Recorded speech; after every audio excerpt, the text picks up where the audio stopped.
Well,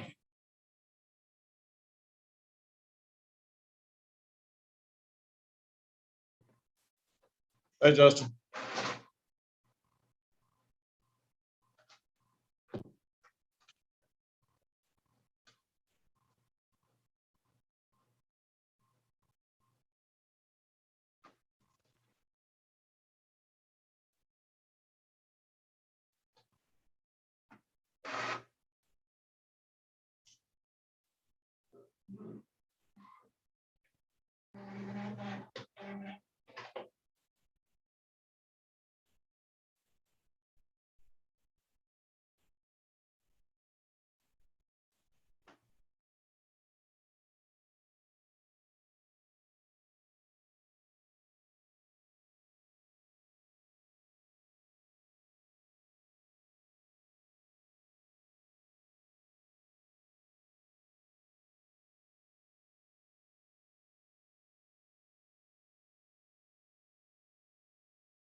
You muted, I can't hear you.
I can't hear this line. There we go.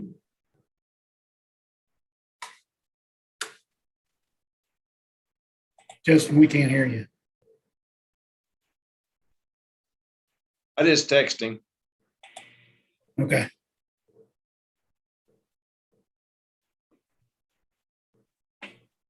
But he probably not gonna look at his phone.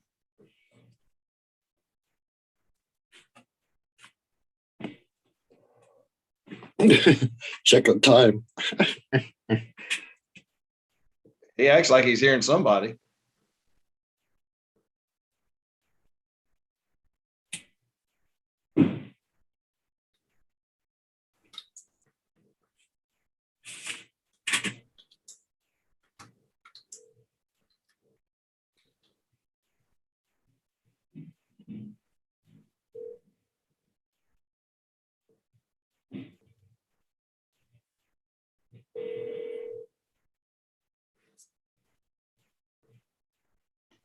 He ain't answering his phone either.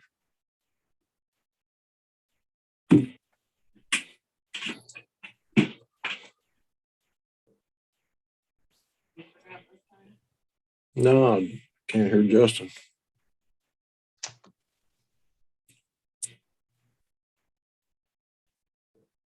Hear you guys talking, I can't hear Justin either. Yeah, no, I'm trying to get him to look at his phone.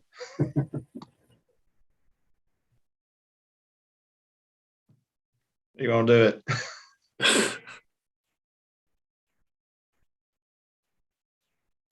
There we go.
Anybody else hear him?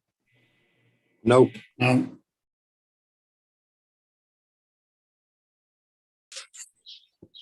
Yeah, I can't hear him.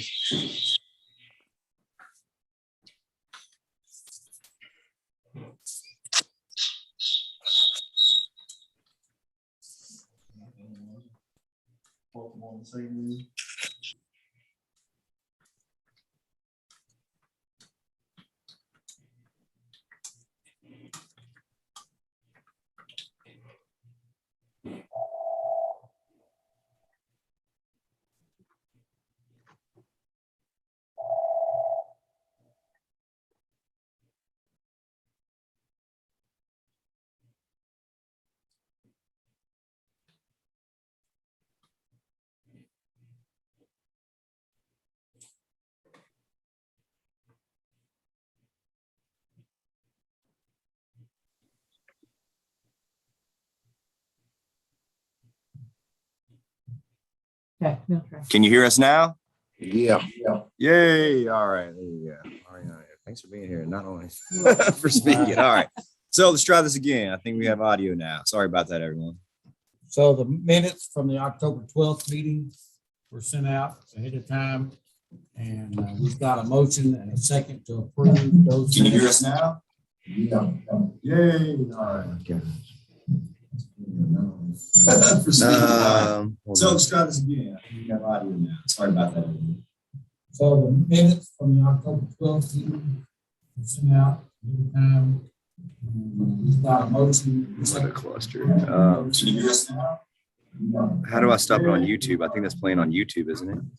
Justin, you need to delete your YouTube screen. So minimize your Zoom, close out your YouTube. Stop live. Not stop live, just exit out. Where's the, how do I stop it on YouTube? I think that's playing on YouTube, isn't it? Justin, you need to delete your YouTube screen. So minimize your Zoom, close out your YouTube. Not stop live, just exit out. Where's the next this one? Okay. Yeah. All right. There we go. Sorry, everybody. Okay.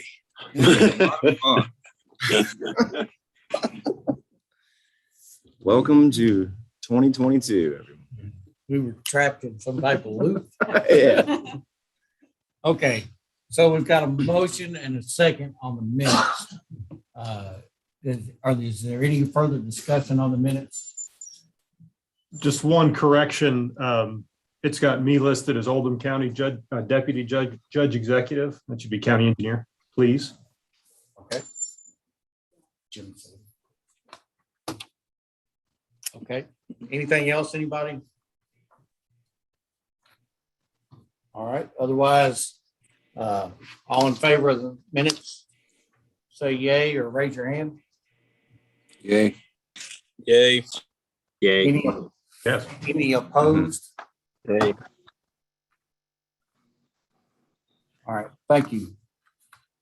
So we have Ariana Ladgeman here with Kentucky Rural Water, and Ariana's going to give us an update on what's going on right now from the regulatory side. All right. We just move over there to the. Sure. Yeah. I don't want to knock over your service here. I also don't want to touch it because the germy germs.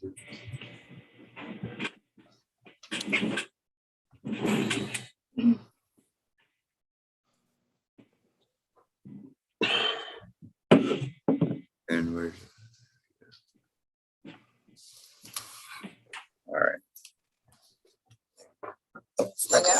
Kick it over. Mhm. All right. Are we in presentation mode? We should be. Okay.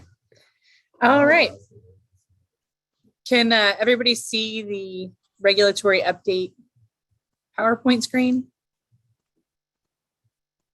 'Cause I don't think they can. They Okay. can. No, we can't. Yeah, Yeah. we just see the Sure. files. Here, we're gonna Share share screen and we're going to pick that. There it goes. There it is. There it is. Only now I can't find the. Well, you know what? That's fine. We'll make this work. All right.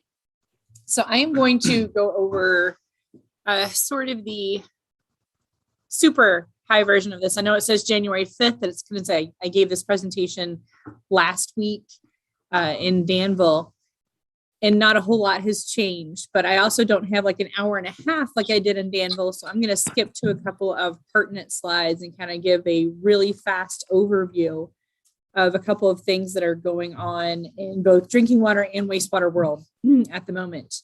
So super fast, Ethan Given is the new compliance manager for drinking water. They finally filled that position. So if you worked with him when he was over, I believe, at Resource Labs in Lexington, you may already know Ethan. That's good news. And we also have Matt Lips on board as the drinking water technical assistant in the Moorhead Regional Office, also covering Florence. So not any of you folks, but still new people. I'm going to skip around a little bit.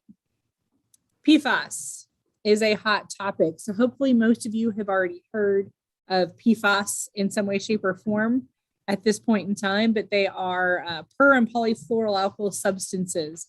It's a group of chemicals. There's several thousand of them. Right now, EPA is focusing in on a small group of them. And in particular, I want to talk about PFOA and PFAS. These two are the most dominant as far as contaminants that are found in our water. And they're pretty much everywhere. You can see in this list here, essentially, if you interact on a daily basis, if you live or breathe, you're going to run into PFAS contaminants somewhere throughout your day. There's just no real way to avoid the little boogers. And why is this bad? It's bad because they cause cancer. We don't like cancer. They used to be listed as a potential carcinogen. And now I believe after the last toxicity assessment that EPA just put out, they're listed as a known carcinogen. So there's going to be all kinds of regulatory action coming. EPA put out what they referred to as a Pfos Road Map. And this is the broad scale of what they're going to be doing for PFAS. It's going to include setting maximum contaminant levels under the Safe Drinking Water Act. So if you produce water in your utility, you're going to need to be concerned about how they're regulating the, PFAS or PFOS and PFOA. More than likely, it's going to be a set MCL, just like most of the other contaminants. There is some talk that it's going to be a treatment technique, which would be more like TOC removal, but that's still not determined. And we're going to hear that by the end of 2022, there's supposed to be action taken. What they're also doing is designating PFAS chemicals as hazardous substances across the board. This is going to include CERCLA, which is the EPA Superfund law. It's the Comprehensive Environmental Reclamation, Compensation, and Liability Act. That's what CERCLA stands for. It's also going to be labeled as a hazardous substance under RCRA, which is the Resource Conservation and Recovery Act. This becomes important because a lot of what we do in our daily operations falls under the potential heading of CERCLA and RCRA. If you are a wastewater facility and you've got solids to remove and take elsewhere, you fall under RCRA. If you are a drinking water utility that has backwash, you fall under RCRA. So the main impact I want to take away from here is with PFAS being labeled as hazardous, if you've got fill that you need taken, if you've got solids you need taken away from your utility, you're going to have a much more difficult time now getting those solids removed from your property. They're going to be considered hazardous waste if they contain PFAS, which means you're not just going to be able to take that fill and land apply it somewhere. You're going to have to probably pay to have that fill put into a landfill that's rated for hazardous substance waste. And as you all know, that's going to come with a big increase in cost. So there's one way that cost is really going to creep up on us as soon as this PFAS action goes in. It's also going to be under the Clean Air Act, but hopefully none of us have to actually worry about that here. It's about the only benefit we don't have to worry about from the PFAS action plan. Division of Water has been doing some studies on it. So if you haven't already seen these, I recommend you go look at them. The top one listed is an evaluation of how much PFAS is in our finished drinking water. The second one is how much PFAS is in our source water, both groundwater and surface water. And then the one that's in progress right now, Division of Water is going out to see how much PFAS contaminant are in our wastewater effluent discharges coming from our wastewater plants and how much is in our solids. coming out of wastewater treatment plants. You guys can imagine with PFAS being all over the place, they're really getting funneled into and concentrated in our wastewater treatment facilities. And so our wastewater systems are going to be hit real hard when these rules go into place. It's not just drinking water. It's both sides of the coin. So I'm really interested to see when Division of Water publishes and finishes this PFAS study in wastewater. That's going to be huge to find out where we stand there. As far as the others are concerned, there are PFAS contaminants in the vast majority of our drinking water and the vast majority of our source water in the state at varying levels. Some are very low level, some are alarmingly high. If you have been tested, if your facilities had testing done there, just to give you some perspective, EPA had set a health advisory level where they didn't want combined PFOA or PFOS of more than 70 parts per trillion. Now that they've just finished the toxicity assessment study, the maximum contaminant level goal they want is 0. So just like lead, they're like, ooh, snap, this is actually worse than we thought it was. The health advisory level for 70 parts per trillion came many, many years ago. That was when we still believed it was a possible carcinogen and not a probable or known carcinogen. So I expect this MCL for the water and the permit effluent discharge limit to be much, much lower than 70. I'm guessing in the 15 to 20 range at most, 15 to 20 parts per trillion. So if you've had testing done at your facility, hopefully that will give you sort of an idea of where you need to be shooting if you're looking for compliance right out the gate.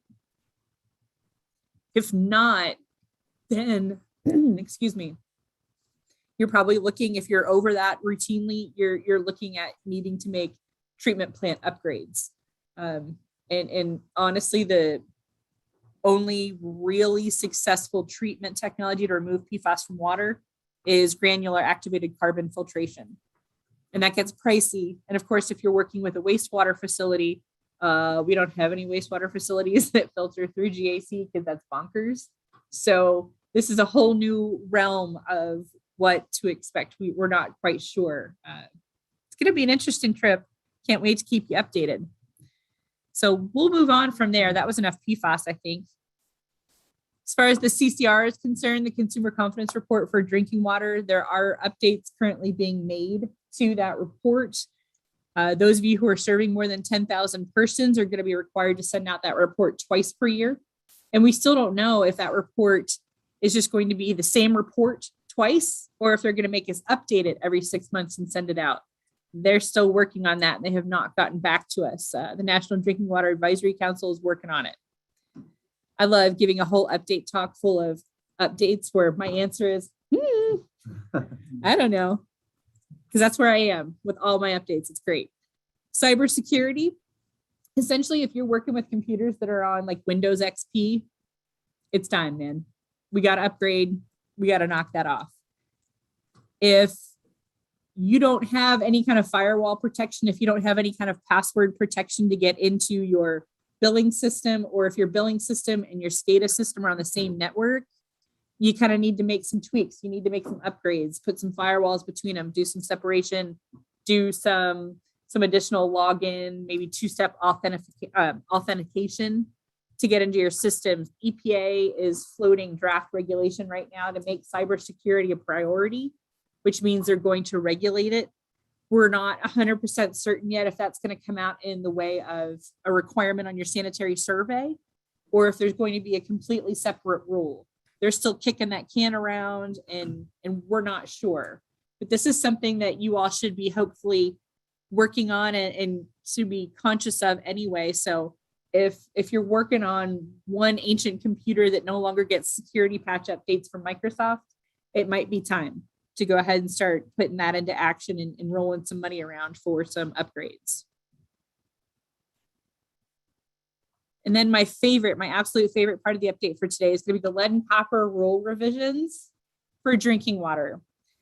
We've been waiting years for these updates, right? So we've got the lead and copper rule revisions, and they were just finalized December 17th, 2021. So just a couple weeks ago. That means that we should be complying with the new lead and copper rule in October of 2024. EPA has been kicking this can. They just kept delaying it and delaying it and delaying it. And they're not super happy with the lead and copper rule revisions as they stand and as they went into effect in December. But they went ahead and pushed them forward to support near-term development of actions to reduce lead in drinking water. So they know that the rule stinks the way it's written, but they're going to go ahead and move forward because it's better than what we got. So they finalized this rule to take effect compliance-wise for you all in October of 2024 with the caveat that they were going to come up with and develop lead and copper rule improvements, the LCRI, and that would be drafted and that would be implemented before our compliance deadline of October 2024. So in layman's terms, we got a new lead and copper rule. We need to start preparing for that. Ooh, but wait, EPA is going to change it before it goes into effect. Cool. So what are they going to change? What are the big takeaways? I think the things we need to worry about that are in the lead and copper rule revisions are line inventory. That's not going away. It's going to be there forever. EPA is really focused on getting the lead out of our systems. And if we don't know where the lead is, we can't get it out. So we're going to have a service line inventory and just a general distribution line inventory done by October of 2024. You're going to need to identify all of the line that you own, and you're going to need to have identified the private side service line that the customer owns. You have to have both. EPA wants to know if it's lead, if it's galvanized that's ever been downstream of lead, and then of course other material. Any lines that are galvanized that have been downstream of lead are considered lead service lines as far as the rule is concerned, because galvanized line will take up lead and it can release lead into water just like lead lines can. So we got to have this information by October 2024. If you are not currently working with a GIS-based asset management system, this is the time to go ahead and bite the bullet and get online with that as well, because that's going to be the easiest way for you to do your inventory and to keep it up to date and to have it in a format that's presentable to the Division of Water when they go to inspect it to see that you've got it. That's the big takeaway from the current lead copper rule revisions that haven't been tweaked by EPA yet that we really need to focus on. That and a lead service line replacement plan. Because what's coming up is EPA is going to tell us just get the lead out, period. What the lead and copper rule improvements aim to clarify, according to the memo they've released, compliance tap sampling. In the lead and copper rule revisions, there's first liter pool, there's fifth liter pool, and there's some general confusion over, and it's very complicated.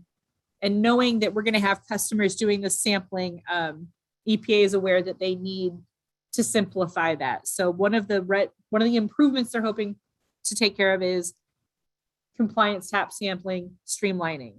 But again, we don't know exactly what that's going to look like yet.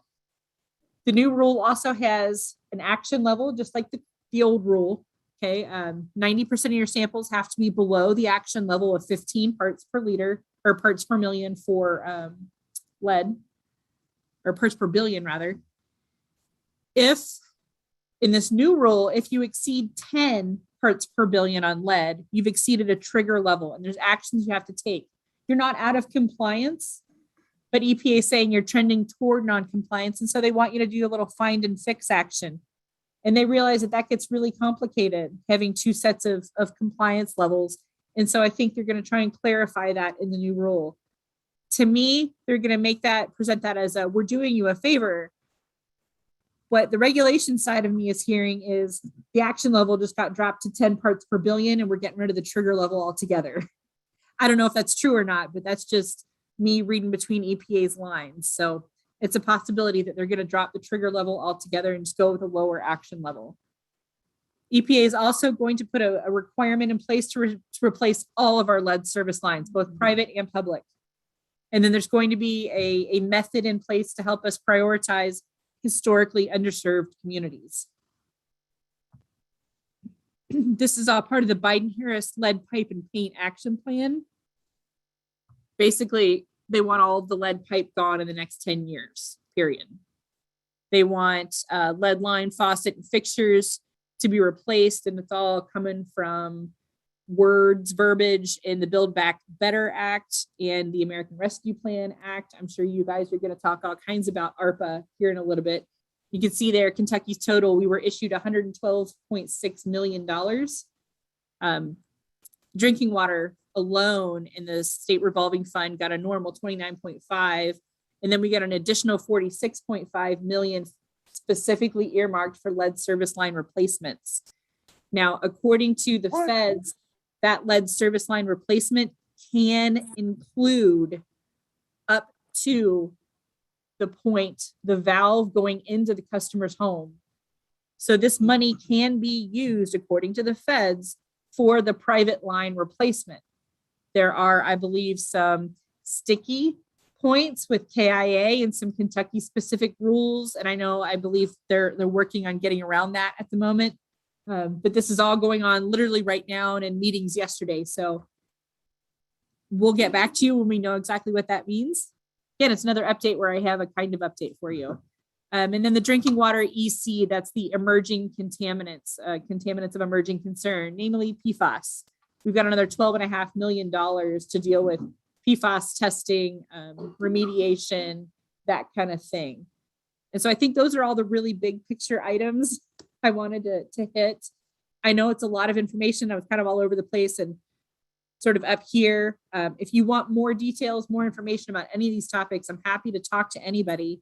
You can send me an email, you can call me, whatever. I'm around. Russ knows how to get me. That's my email address. Also, if you want to come to Rural Water's Management Conference in Bowling Green or online, we're doing it virtually as well, February 16th and 17th.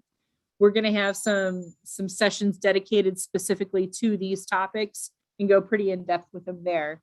But for now, I've talked enough. Do you all have any questions for me?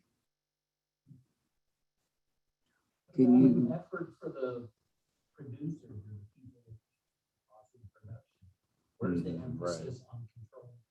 Okay, so for those of you who maybe couldn't hear very well, because it was a question from the back of the room, what's happening with the producers of PFAS? So that would be like the DuPont, Chemours, Tyco Fire, 3M. There is obviously going to be regulation on the industries that produce and use it to not discharge it anymore. But because it hasn't been regulated in the past, what they've done is a lot of these producers have just dumped willy-nilly whenever they wanted.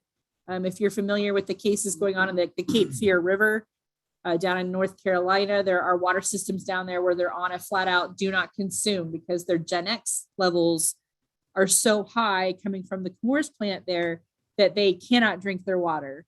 It's trash until they get a new treatment plan together, new treatment plant rather. So the feds are regulating that side as well. And that's also going to be coming under the National Pollutant Discharge Elimination System discharge permits. So the same kind of permit that's going to affect our wastewater effluent will affect the industries involved there. There's also a national lawsuit going on right now. National Rural Water is suing the 6 major manufacturers of these chemicals for essentially, here I can find you the exact verbiage because I did include it in my presentation earlier.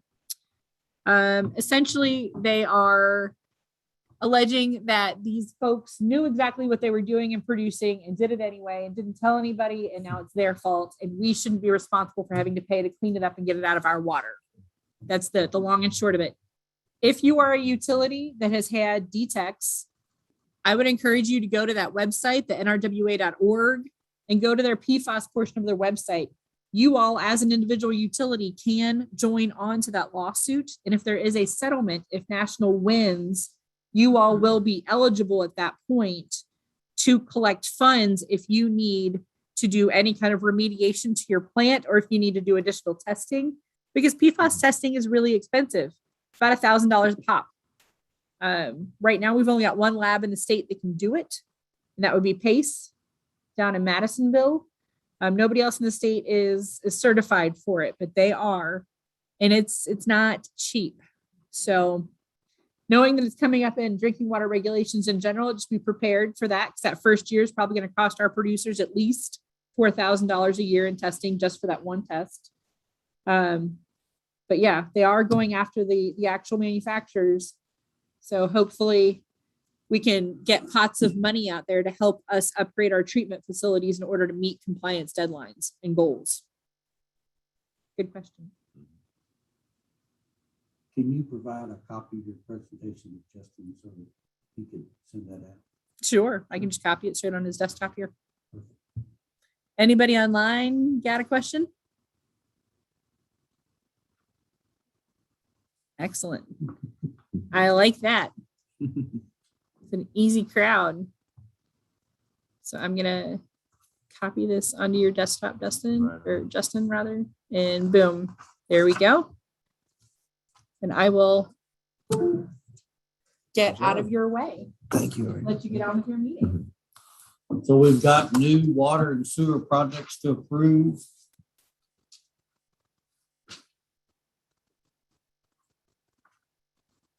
And I'm assuming we're not gonna go through every one of these, Justin, if somebody really wants to. What's that? Are we at the We have 17 new ones. 17 brand new ones? Yes, sir. Okay. Can everyone see my screen? Here, hold on one second.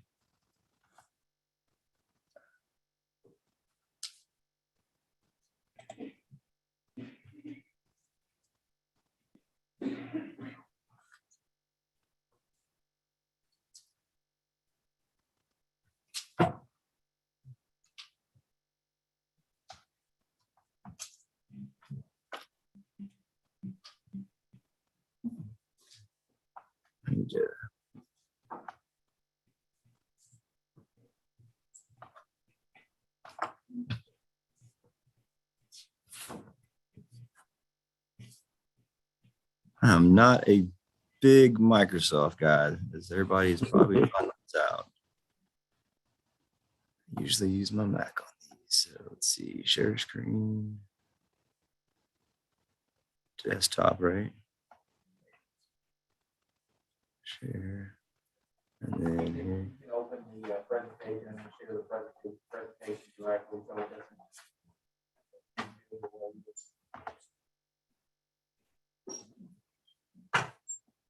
It should be up, right? Yes. Okay. Can everyone see the PowerPoint? Yes. Yes. Okay. Yep. So we have 17. I apologize for the technical difficulties here. This is a new laptop. I'm not too familiar with it, but we're making do. We have 17 new projects that a lot of these were either SRF projects or cleaner water grant projects that are new. And we're just going to get started with these. Matt Curtis, are you with us today, sir? Bluegrass Engineers. Yes. Yeah, I am, Justin. Awesome. Thank you. If you want to start us off, Matt is going to present a new water system improvements project for Lebanon Junction Waterworks. You can go ahead and take it away, sir. All right. Thank you, Justin. This project sort of goes along with just the presentation we saw. This section of their system has leadite joints in it and suspected lead gooseneck service connectors. It's some of the older portions of the distribution system there in LJ. The project will replace approximately 15,000 linear feet of water mains ranging in sizes from 2 to 6 inch. And we'll be upsizing those to 6 to 8 to improve the hydraulic capacity of the distribution system in these areas. Most of this portions of the system were installed from the 1930s to the 1970s. And it's becoming a large portion of their maintenance. Repair work are happening in these areas. So these areas of their distribution system were targeted to be replaced due to reoccurring maintenance being required of them. Thank you, Matt. I appreciate that. We'll No do like problem. we've done in previous meetings and just hear all these projects at once, and we'll get an approval at the end. So thank you very much, Mr. Curtis. Appreciate that presentation for Lebanon Junction's 2002 water system improvements main replacement project. Now we're going to go ahead and hear from Louisville Water. Louisville Water has quite a few projects, and joining us today is Jordan Basham to start that off. Jordan. Yeah, I'm gonna try to move through these pretty quickly. We do have a pretty fair number, and for some of these, I'll probably sound like a broken record, especially now. Justin, you cannot hear Jordan. You might want to ask him to come closer to the computer. You can come over here.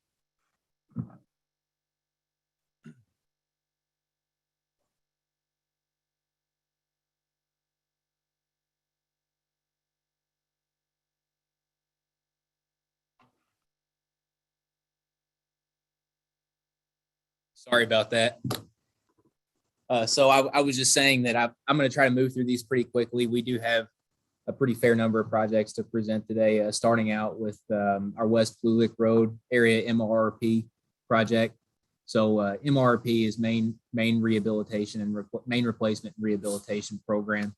So essentially, this is very similar to the project that we just heard about in Lebanon, but we are proposing to replace about 7,200 feet of aging water main at a cost of about $1.8 million. This will be kind of the same narrative for several of these projects, but just to give a little bit of background, a little bit of context, our Mrrp projects are prioritized based on the net present value of the assets that we're replacing. So effectively what we do is we find the mains that are the most costly to continue to operate in our system, and we prioritize those for replacement on an annual basis.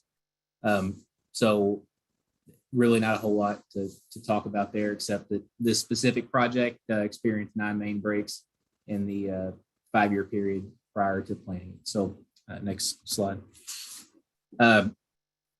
Moving on to a little bit different type of project. So Louisville Water is a major regional wholesaler. We're very proud of that. And we're fortunate enough, and the whole region is actually, that we're seeing significant investment and economic development around throughout our service area. One really high profile project that I'm sure most people have heard of is the Ford battery plant in Glendale, Kentucky. And so we are working to implement a plan to increase our wholesale capacity to Hardin County Water District number 2 to meet those demands that their system will experience, in addition to some long-term growth expectations. So the first of these 2 projects is from our Claremont tank to our Belmont booster pump station. We're planning to install about 12,000 linear feet of likely 30-inch ductile iron water main. This will also help support our general retail area in Bullitt County and our wholesale customers, like I said, Hardin County number 2, Lebanon Junction, North Nelson Water District as well.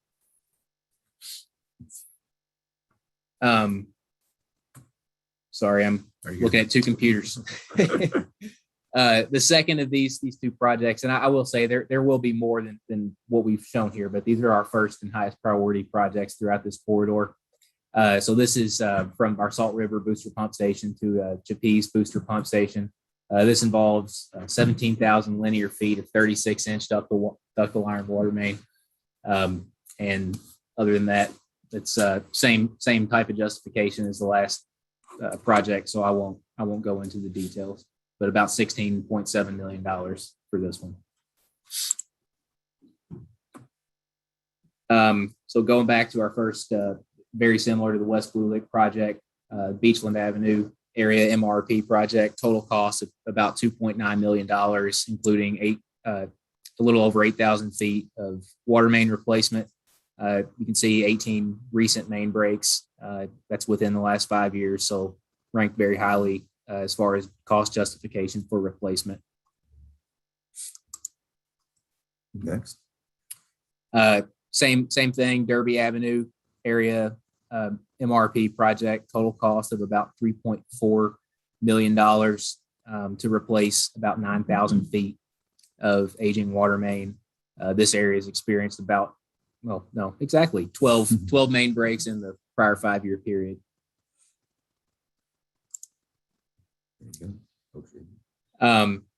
Next project is another rehabilitation project. However, this is not what we call an MRP project. Typically, MRP is just limited to our distribution system. So, meaning smaller water mains. We're rehabbing a 48-inch transmission main. This project's been split into 3 phases. The first phase was actually funded by the ARPA Cleaner Water Program. Total cost for the second phase of this project is about $5.4 million. Very old main. We depend on it a lot. Constructed in the 1890s, and it's been a frequent leaker. We've had at least one major main break on this, and so it's time for us to slip line it and make sure that it remains reliable long into the future. So you can see there are 7,500, 7,500 feet of slip lining roughly. Yeah. So next project is the construction of a redundant sludge main, sludge convey.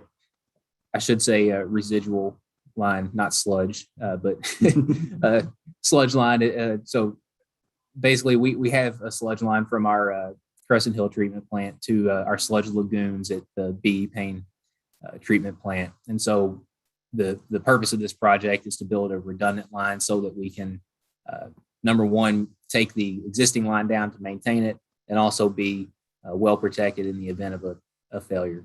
So total project cost of about $20.5 million is what we anticipate. Go ahead and go to the next one. Okay, so a little bit of context. I'll say there's 6 more, but they are very similar, and so I'm not going to spend much time on them. But this is, we have, there's a lot of unknowns right now about exactly how the infrastructure bill will allow for replacement of lead service lines. And I'll say before going any further that Louisville Water's replaced all known public lead service lines.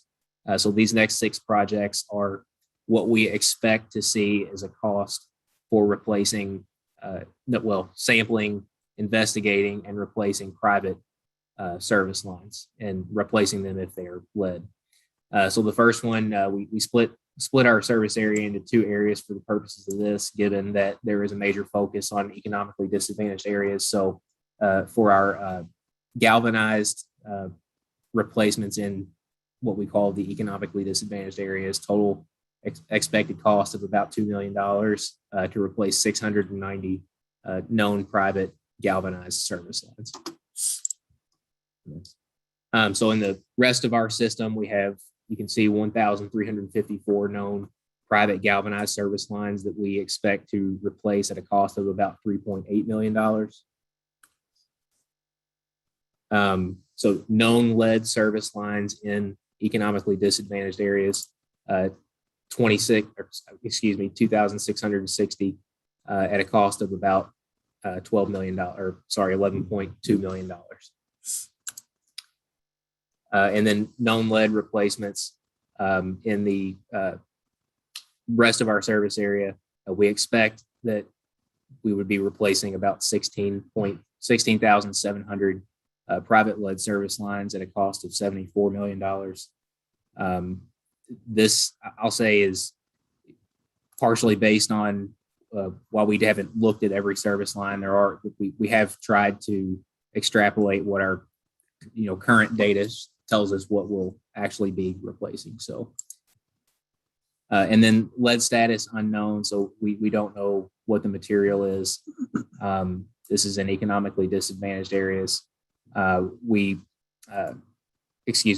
25,000 private service lines that we would be incorporating into this project at a cost of about $12.5 million. And then for the broader service area, not the economically disadvantaged areas, a total project cost of $87.8 million roughly to sample, investigate, and replace as needed 175,000 private service lines of unknown material. Well, thank you very much, Jordan. Appreciate that. Next, we're going to go to Louisville MSD. And Stephanie Laughlin with Louisville MSD is going to present their 2 slides for their 2 new projects. Stephanie? Yes, thanks, Justin. You're welcome. So this first one is in Bullitt County. It'll be 3 treatment plant eliminations for Bullitt Hills, Hillview number 1, and Hillview number 2, as well as 3 pump stations in that services area: Tanyard Springs, Bullitt Hills, and the Preston Village pump stations. The project cost is about $11.2 million. It'll involve about 3,000 linear feet of collector sewer and 10,000 linear feet of interceptor sewer. Flow is going to be pumped via a new station and the new mud lane interceptor to the DRG treatment plant in Jefferson County. We've prioritized these facilities to eliminate, not just because of the aging infrastructure needs, but also because of the water quality performance. They are in really bad shape, and the best thing to do is to eliminate them. We actually have emergency repairs underway for Bullitt Hills after a significant bow developed in the tank yesterday. So this is very much needed.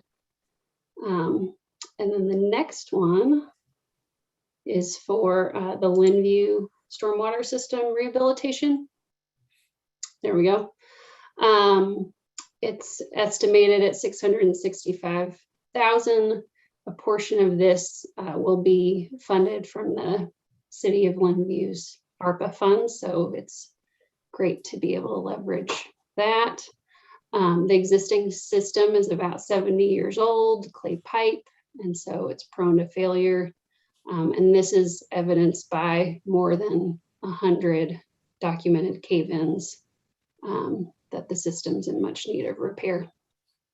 The project will address about 4 miles of stormwater pipe, as well as 23 catch basins in the areas of Swallow Road, Bluebird Avenue, Kingfisher Way, and Raven Road. That's those 2. Thank you, Stephanie. Good job. And then the last one is in Shelbyville. We're going to go out to Shelbyville Municipal Sewer with Tom Doyle. Tom, are you with us, sir? Yes, sir.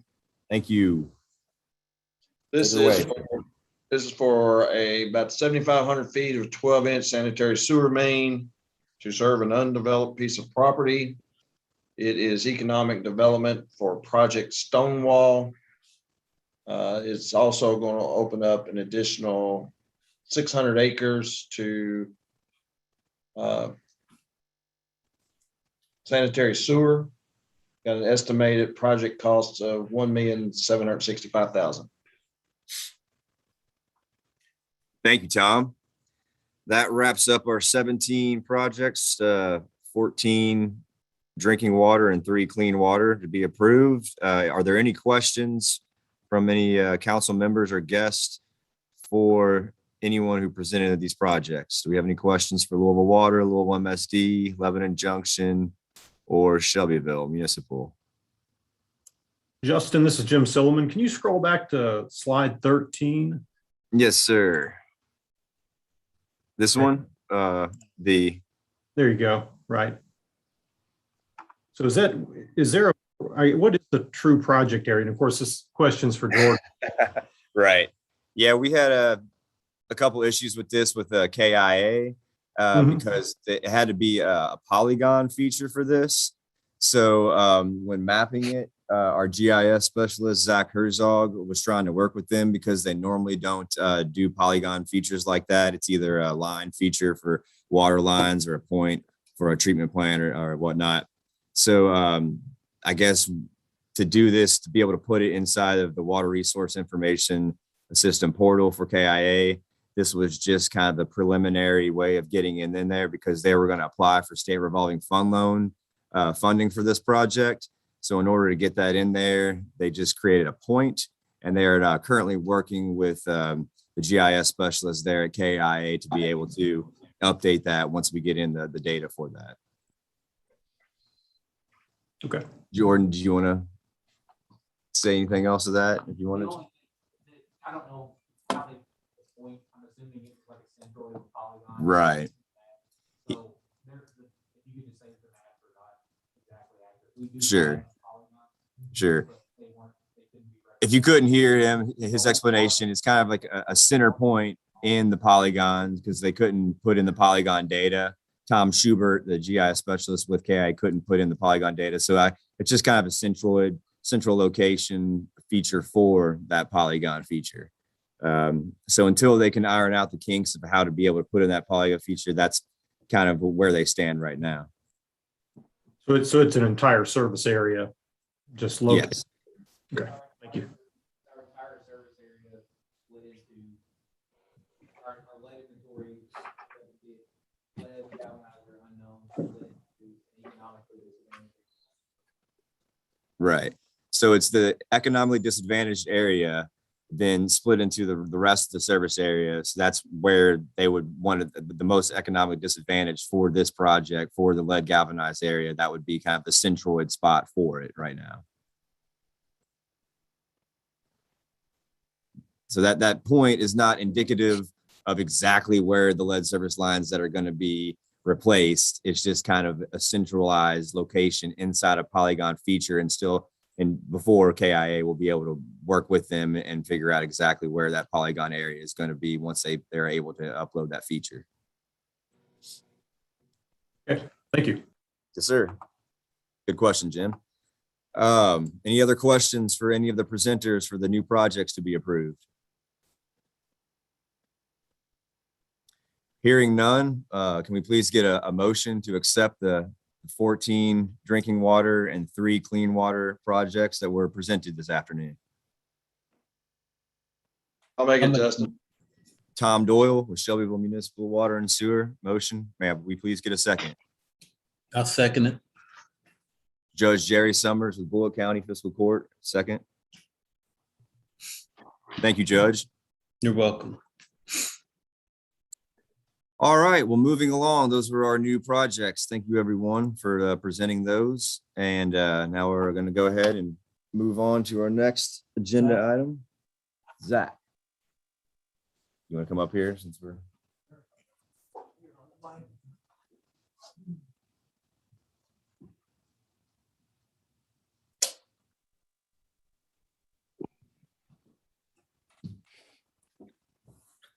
How's everybody doing today?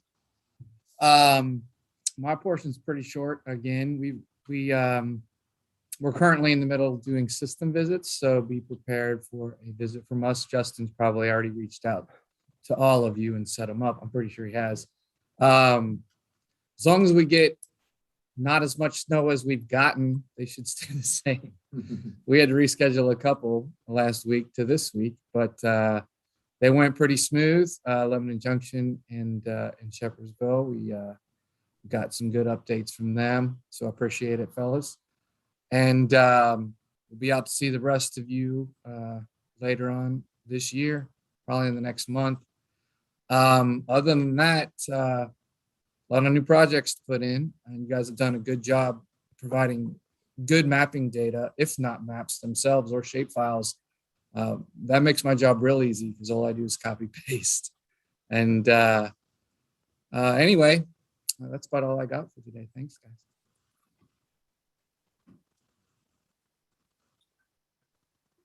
All right. I don't really have too much else either. The next agenda item is my water management coordinator's report. We have been kept very busy this fiscal year so far. On January 20th, we're going to hold a Zoom meeting with Kentucky Infrastructure Authority and hopefully get some more information on the cleaner water grants projects that everyone submitted this past fall. And a lot of you, I think there's only 2 or 3 that weren't awarded those in a press release announcement by Governor Beshear. But all of those are going to get funded. We're just kind of still ironing out the kinks on exactly the level of review that is going to have to be conducted on those. But January 20th, we have a meeting from 9:30 to 11:30 to go over those. And then hopefully we will have a better understanding of exactly what to expect. I know a lot of you guys are very anxious to get started on those, but as we've spoken on the phone, I just just kind of hold off because we don't want to put any more work on the front end that's unnecessary before we get these guidance, the guidelines from KIA. But we're working with Division of Water right now on all the state revolving fund loan projects. We had 32 projects in our region that were submitted for state revolving fund loan consideration for fiscal year 2023. Those come out every year in the KIA intended use plan, which hopefully will be out more regularly time, usually in May or June. This year was kind of anomaly. It was pushed back until like August or September, but hopefully we're having that a lot sooner this year so we can move forward with those. But I really appreciate everyone's efforts on that. This was a record amount of SRF projects that were submitted this cycle. It was a lot of work, but everyone got the mapping like Zach was saying to us at a good time. And next year, I think just because there's a kind of a strange overlap with the mapping when everything needs to be checked in with KIA and then the submittal, the close for projects on that. So I'll make sure to reiterate this in our upcoming council meetings in July beforehand.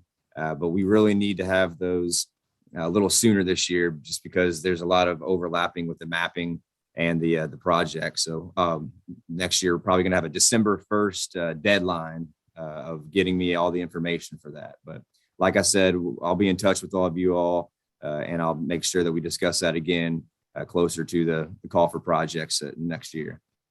Other than that, like Zach said, all of our 2022 system visits have been scheduled with all of you. We started those yesterday. So looking forward to meeting with you guys in person and then coming out to your all system and getting those conducted. I'll be emailing you guys the questions that I'll need answers to conduct those system data updates at least a week or two ahead of time. So you'll have those before we come out to make that process go more smoothly. But yeah, I don't really have much else. We have a motion in a second. Oh, for the, oh, we didn't have a, okay, that's right. Okay, here, you want to go ahead and address it? Sure. Just to, so we make due process here. We had a motion and a second on the new projects, but we never actually had the vote. So all in favor, raise your hand or say aye. Aye. Aye. Any opposed? All right, thanks. Any county updates or other business that anybody needs to bring up, either online or here? All right, so we still kept it under an hour, so good deal. With the technical difficulties, that's all right. We get better all the time. So. All right, thanks everybody. Motion and a second to adjourn. Scott made a motion. Yeah. Jordan made the second. So all in favor? Thanks everybody. All right. Keep up the great work, everyone. Thank you all. Thank you, Justin. Appreciate everybody.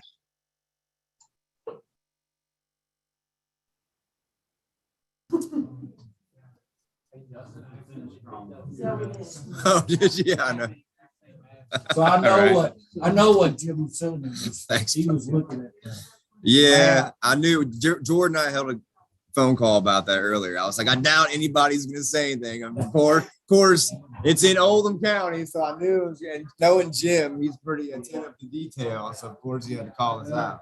It was the dot is the old water district office. Is that what that was? Rachel. There's some. Our actual line.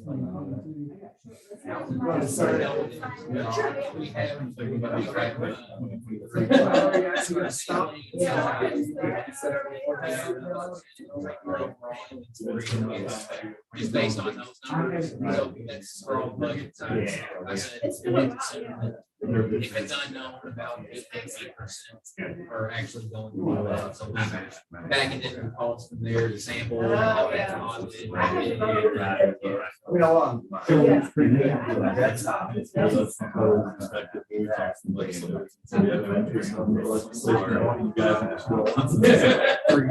Sometimes you just have to say, no, it's a 3 year. Just remember me next year. No, it's not. Try to get all of it.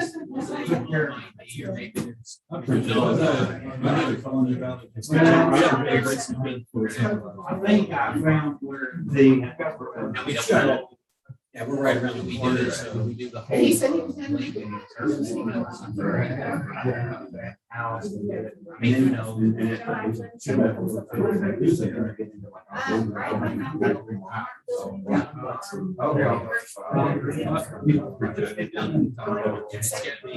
This whole road. Yeah. This level of funding.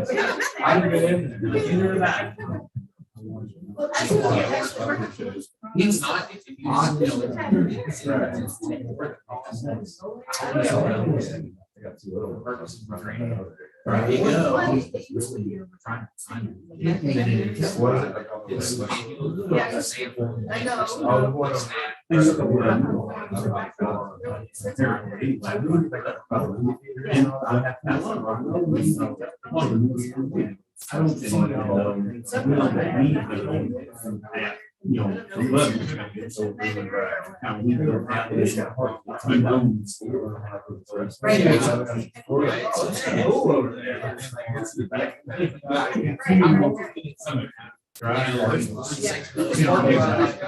there you go. I know. I don't think we give a lot of we could replace. We can go somewhere right now. It's hard. It's gonna be tough.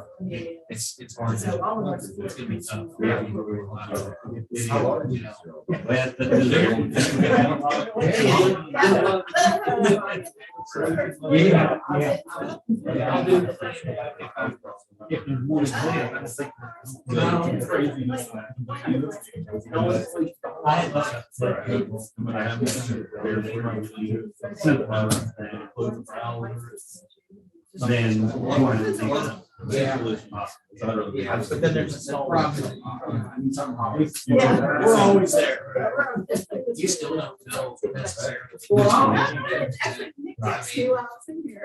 I don't know. It's not mine.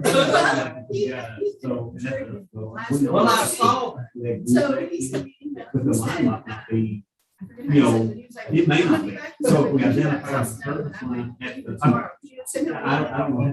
There's not a lot of guidance. No, it's not. Yeah. We're taking the approach. Let's be, let's get in early. Yeah. And see how it shakes out. Yeah. Yeah. That's the best we can do. Right. You're talking to, yeah. Not that I'm aware of. I mean, it's a decent distance, I guess, but that was the main thing I think you wanted to ask you about. I don't know. See the way. It's not gonna be easy pull. No, it's a long, it's a big one, so. But I've got some new, he's cutting. Is that what- Meeting time, so, yeah, I had them, the last meeting, I forgot it was a Christmas meeting, and I was like, oh. It's all good. We had They're approved. Yeah. Okay. Cool. Busy times. Busy time. Always something. A lot going on. Change the week. Were you head back home? We are, man. Okay. I think we are. 3 now. 3.5 on Did you see that? Which has been very helpful. Well, and so you also might. Need to. He asked me about the boy. Yeah. So he might expect for you all that he got decided he's ready to retire. Good for him. So I'm looking at somebody. Y'all got anybody? We got, who's getting yeah. I mean, actually, we're getting ready to put an updated list together. When our projects circle around, we kind of. No, I had 8 told. Yeah, so you're like- We go, you know. I've got. Well, not just on that, I got 4 infrastructure updates. Are you working on that? Brown? Oh, really? We're doing that Something's myself. gonna change. So I've got section 2 of the pond at Cedar Point. Okay. Farmhouses, homes, and villages up with spring. Okay. It's all working right now, and they're getting ready to do another section of Cherry, which we don't have any customers serving there, but all that is part of a transmission. Right. Is it school time inspection? Yeah. Okay. Yeah. But right now, it's probably full time for a while. They got enough going on. They can go out there. Yeah, we need Yeah. Okay, so what do you decide for time? I will lose, so. Yeah, it's cold. Yes, my Around Christmas, New Year's. And they, I thought it was coming back to work. He brought his GPS and no, I've just decided I'm not gonna go back and learn, which is really hard. It should be a beast. I'll be spring. So- Administrative work while training. And he had fallen. He fell last year. Got a huge tongue accident. Yeah, he was in a hospital for. Yeah. So. They get it. Is he married? He is. His wife's probably like, you're not. She didn't want him to come back. I don't think. Yeah. She probably just thinks this is it. Me and one other person. Honestly, usually if I have anybody that's in between or needs something. I. Yeah. Because and sometimes you, someone, it just depends on. Not more. Cool. Yeah, that's kind of You take me. We're nervous. It is. Yeah, so we're trying to cover it in-house. I'm looking. That's When are you gonna start on the work? Going uphill? Yeah, so we have kind of stopped for this. We've got everything built. We started on Schrader Lane. That's right, okay. Yeah, and so we're all the way down. Everybody's busy right now. We're not very far. Okay. And that's kind of where we stopped. Don't love it. So, in, Also, you know, like fold them out or something, but they look. I figured we would start there. Yeah, I know. We always pocket them like that. We've made some progress.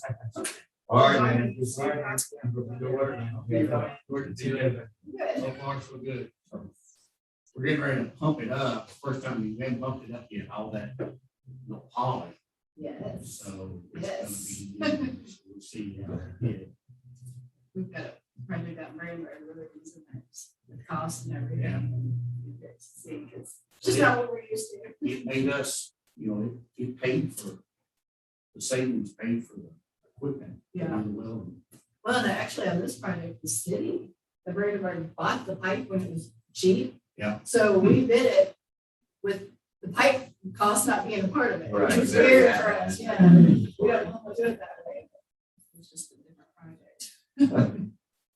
So even though I had gone up, it still had deeds. We still got it. Yeah. It's like about $8 a foot. That's 8 inch. Yeah. And I sold 1,000 feet the other day to a contractor of 8-inch PVC and it's 14 inch. Really? Yeah, it's ridiculous. Yeah, you've got some stockpile. And I had a little PVC that I didn't need. And it's hard to get. People are right gonna now. start knocking on your door, right? I know what you got in there, Russ. Binoculars in the backyard. Lock it up. That's true. Well, I'll send you a progress report. when it Okay. gets done. I'll send you a link. I'll send you a link All right. and I'll send you the night. I will be on. Good seeing you, Russ. All right, see you, bud. Keep saying